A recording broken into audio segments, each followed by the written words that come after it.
All right, so the next thing we want to do in our photo P here is do the colors, okay? Because right now it's just, I'm just using these gray blocks and I have a white background that's pretty plain. It'd be better if we actually had nice looking colors. So what I want you to do is in another tab or whatever, don't leave the tab you're in because you'll lose what you've created so far. You want to do color.adobe.com. So color.adobe.com. And what that's going to do is it's going to bring you into this area here. And it allows you to basically create a color scheme. It has a bunch of different ways of going through this, and I would suggest exploring it because you can, I'm going to switch to the night theme. Oh, I don't like the white. But you can, it has different kinds of color schemes that you can choose. It has different ways of creating it, like you can create it from an image, things like that. Okay, so feel free to play around with it. In my case, I'm not going to. I'm just going to go ahead and I'm just going to use Analogous.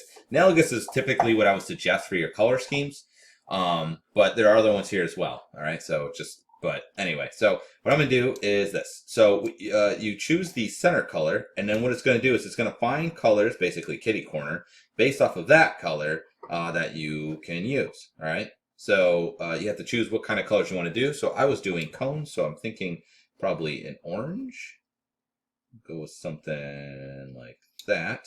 And then what I can do is if you grab the other colors, it will actually give you, it'll span and switch them around for you in order for you to find something. And I actually don't really like the orange, to be honest. So let's go with, I'm thinking, I don't really like those colors either. Kind of like where that was going. Let's go with that. And then I'm just going to move some of these around. I don't really like those either. Alright, we'll go with these. Okay. Oh, is it gonna, oh, it's still moving on its own. Okay, click. Apparently it was stuck on there. Okay, we're going to go with these colors. These are fine. Now what we want to do is typically you're going to want a background color, so whatever the background's going to be, and then two other colors. Okay, so I'm going to say this will be my background color, and then these will be my other colors. And that's how I'm going to basically go about using it. Okay, now I'm going to need this later on, so I'm going to hang on to this. But what I want to do is if you go here underneath the color, it'll give you the RGB data. Guess what is that? Brightness? I don't really need that. Oh, they have different color modes, but they also gives me the hex code. Here's the hex code right here. So this is the thing that I need. Okay, and I'm just going to copy it. So I'm just going to click and drag over it. Control C to copy, and then I'm going to go back to Photo P, and then I'm going to actually use that to paint my background. Okay, so what I want you to do is click on the background layer because that's where I want to paint, and then we're going to go underneath the gradient tool. You'll see. You might have to click and hold or just click. You'll see the paint bucket. That's what I want to use. Okay, so we're going to paint bucket.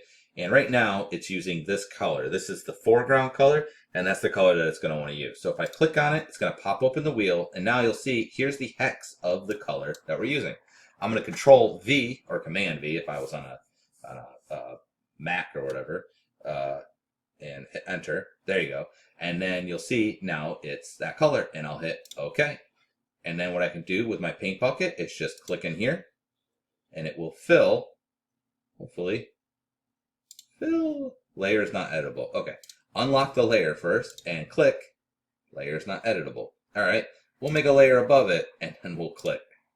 There we go. And now that is my background color. Okay, now what we're going to do in the next one is we're actually going to go ahead and copy those other colors, and we're going to change our boxes to those other colors, okay, to generally get our color scheme for our site. But we have a good start. We have our colors that we can choose from, and then we have our boxes that we're going to play around with. All right, do that in the next one.